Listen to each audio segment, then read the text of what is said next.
This is your economic review this morning. The biggest headlines that you're waking up to. Kenya Power is now protesting delays by the energy regulator in reviewing electricity charges to increase prices up to a fifth. In a letter to the Energy and Regulatory Authority, EPRA, Kenya Power is now looking for help in ending the tariff uncertainty, the review of bulk power purchase agreements and sharing losses with other state firms in sectors such as Rural Electrification Agency and the arm in charge of the high voltage transmission. Kenya Power, in a 10-page confidential document seen by local dailies, indicates that the regulator is in breach of the law, which requires a review of the power sales each year.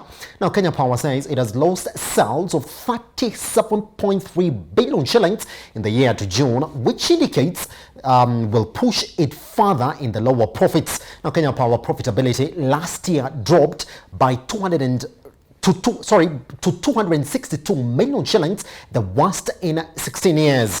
It last paid a dividend in 2017. Now, Kenya Power views the increase in tariffs as a way to aid its turnaround efforts, but the move will definitely hurt households' budgets and raise the already high cost of doing business in Kenya. Now, the question is, another added cost to the consumer. Is this really the time for Kenya Power to review its tariffs now when people have lost their livelihoods and are really just struggling to survive? Joining us this morning to help us understand this headline, it is Abraham Mudhago and Stephen Gikanyo. Abraham, I'm going to start with you. Was at the point where I was asking you whether this is the right time for Kenya Power to really adjust their tariffs. I was saying before, Kenya Power really has no options left.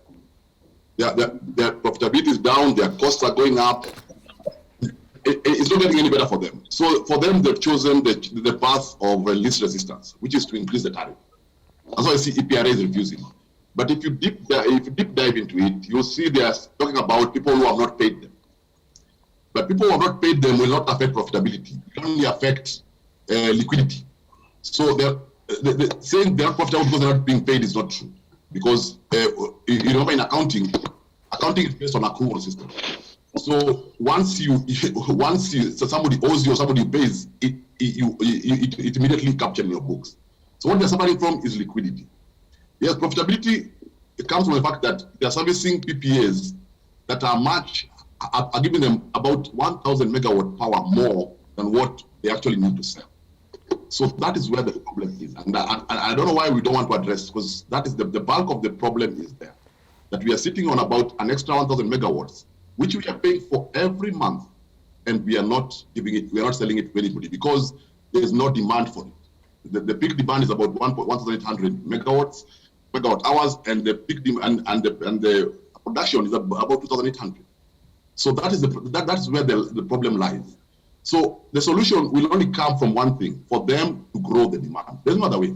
We can keep jumping, increasing tariffs, dance around, but eventually we have to face the elephant in the room. Elijah.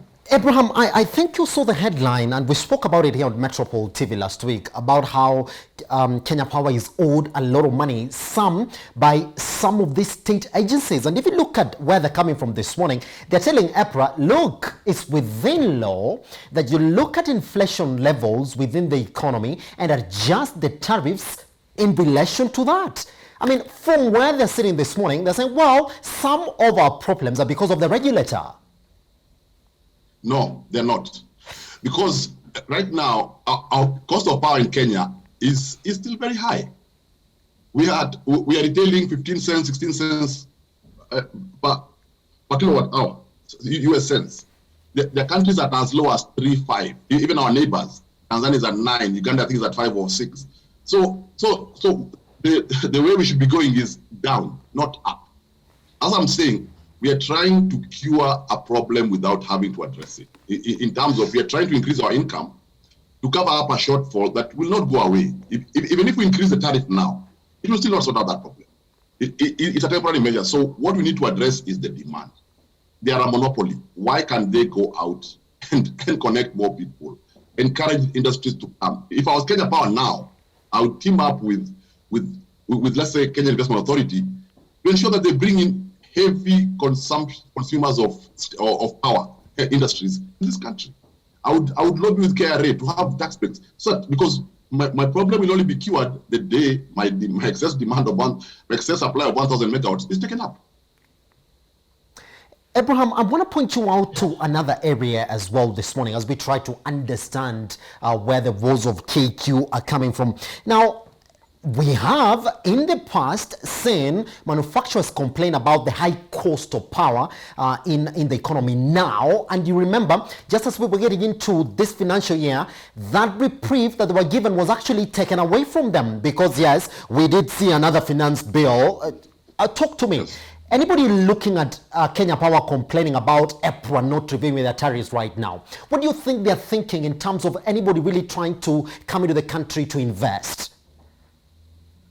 And you put it out well. You see, that does not augur well for investment. Because you see, you give something today, you take it away on a whim. So we have to sit together collectively. And by the way, this is not Kenya Power's problem only. It's only that the ones who are bearing it on our behalf. But it is an indicator that our production is not growing.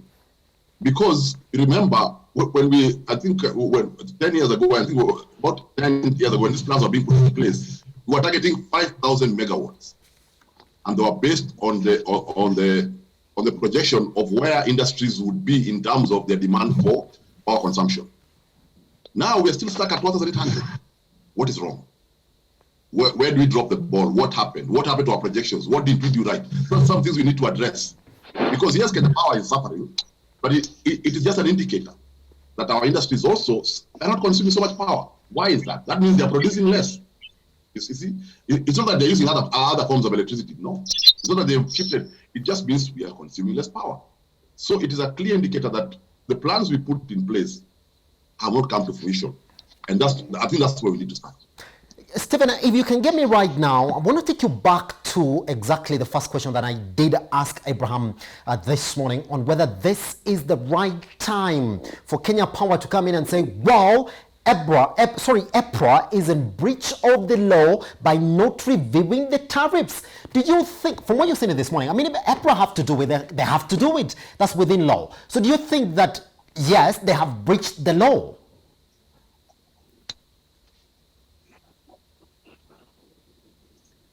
I hope you hear me well because I'm still having activity problems.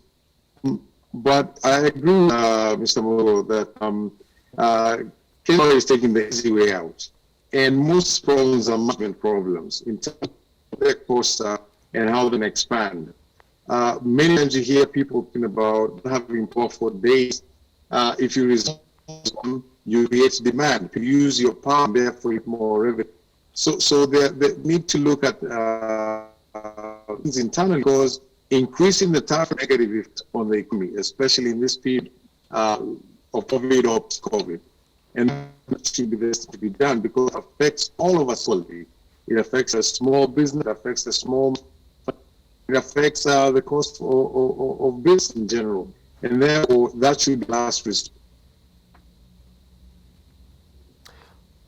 All right, we're still trying to really settle on that audio from Stephen this morning. I hope we get it because it will be really good for us to get his sentiments on that. Now, let's move on to the next issue, Abraham, that we have this morning on now the non-performing loans in the economy. All right, now what we do know right now when it comes to non-performing loans, there is that worry, therefore, that now the global ratings agency Moody's says that while for the regulator, the Central Bank of Kenya provided a framework for the negotiation of repayments and moratoriums as a result of the COVID-19 pandemic, expiry of these unprecedented measures put in place in 2021 will see a faster rise in non-performing loans in the economy.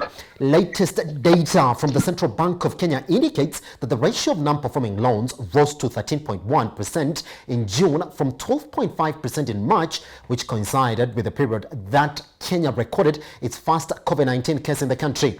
In the sector report released Tuesday this week. Now, Moody's now says that they expect the NPLs to rise to 14% by the end of 2020. Now, my first question to you, Abraham, this morning is that can the lenders still be profitable enough next year to enable them absorb the high provisioning expected to continue this year without a huge hit on their capital basis? Yeah, I think for this will be a very challenging time for banks for various reasons. Number one, they are going concern. So they build deposit bases with projections that, they've had a very good run. I mean, for the last 10 years, banks have had it very nice here. Now, all of a sudden, things that were working, metrics that are working are not working anymore. So to answer your question, banks will really have to look at very critically which sectors to lend to, which sectors to just maintain, and which sectors to reduce lending to. And I'm speaking purely now from a banking perspective. And this is because unless they are very particular and deliberate about how they lend and or not lend, will determine how profitable they become, but even more importantly, if they survive. Now, profitability is neither here nor there, because you're either profitable or you're loss making, but profit can go up and down. So what will happen initially, most banks will have less profits, and that's what is already happening. That is phase one. Now, the bigger ones will go through that. Then we'll go to phase two, where now it will reach a point where the provisioning is reaching a threshold where it's almost equating to your capital. So you're reaching a point where you're deciding, am I a really going concern? So you'll start having pressure in tier 3 and tier 4, come up with tier 2, all the way to tier 1. So what you'll see, you'll also see banks wanting to come together, to put their capital together. You'll see banks raising more capital. Because the truth of the matter is, there'll be a massive requirement for provisioning at the end of this year.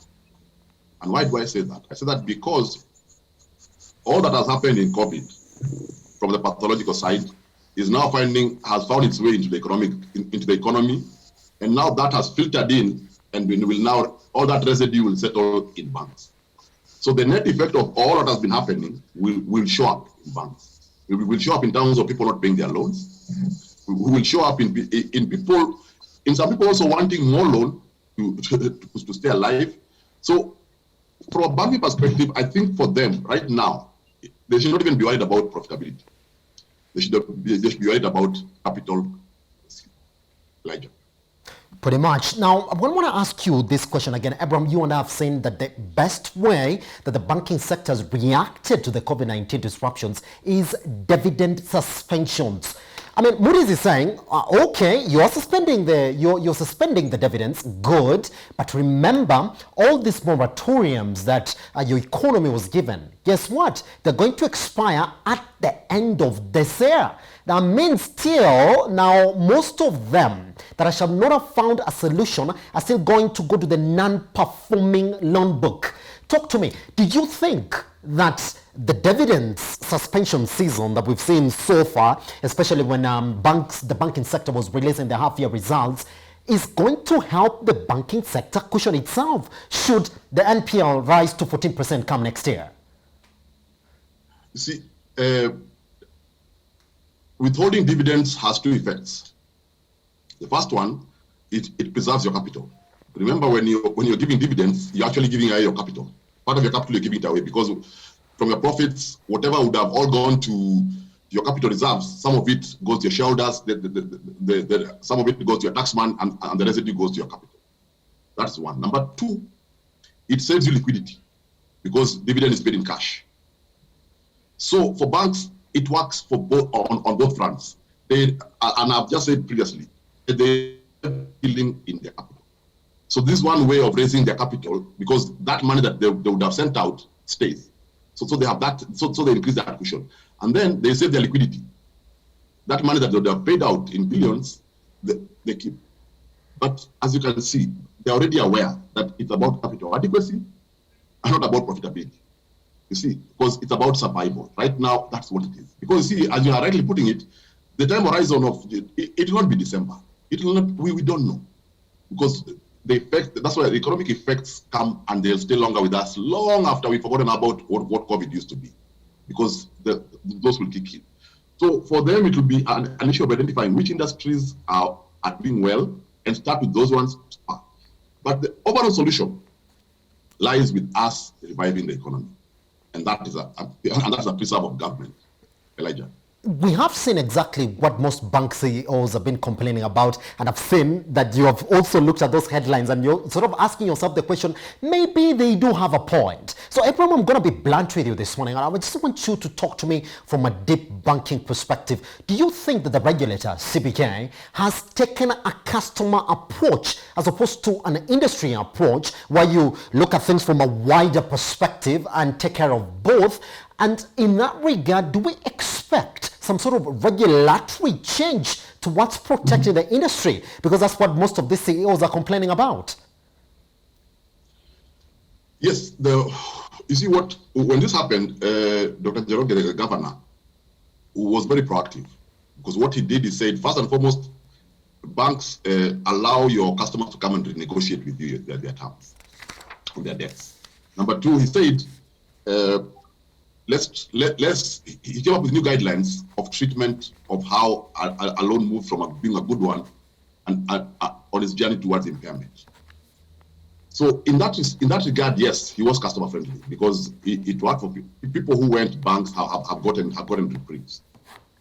Now, there's a challenge to that approach in two ways. It only works in the short run. You can restructure a loan hoping that cash flow will come, because as they say in Kiswahili, dawa ya deni ni kulipa. So no matter what you do to it, eventually you have to pay it. So for as long as your business is not back, you can reschedule all you want, it will not work.